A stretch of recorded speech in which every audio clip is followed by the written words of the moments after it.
COVID in the classroom. Several hundred students in the Fort Mill School District forced to quarantine because of a COVID outbreak. We have team coverage on the big impact it's having on students and teachers. Fox 46's Morgan Francis is live in Fort Mill. And Morgan, a quick look at just how many students are quarantined is very eye-opening. Yeah, Lindsay, it's a little scary sometimes, I think, when you look at the numbers, for sure. Fort Mill School District is one of a few that isn't mandating masks for students and staff, and they say it's because they're bound by state law. The Fort Mill School District currently has more than 1,100 students in quarantine. Elementary schools have been hit the hardest, with almost 700 in quarantine from 76 positive COVID cases.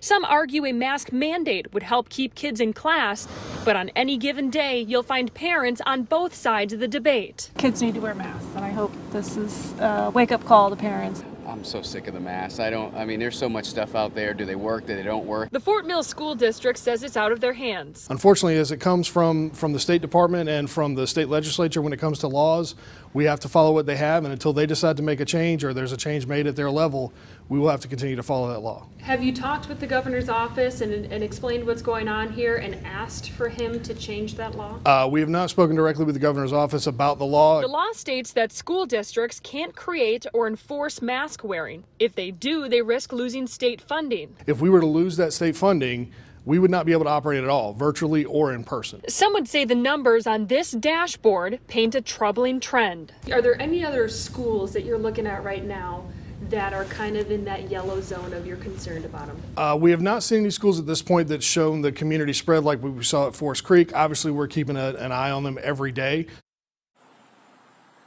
Now, the district has tightened some of its health guidelines. For instance, elementary schools are now going to eat their meals in the classroom instead of wherever else they ate them throughout the day. If there is a COVID outbreak in a classroom of 10%, then the entire classroom will go virtual. And if the entire school has COVID, has 10% of students testing positive for COVID, then that whole school will go virtual. Brian, back to you.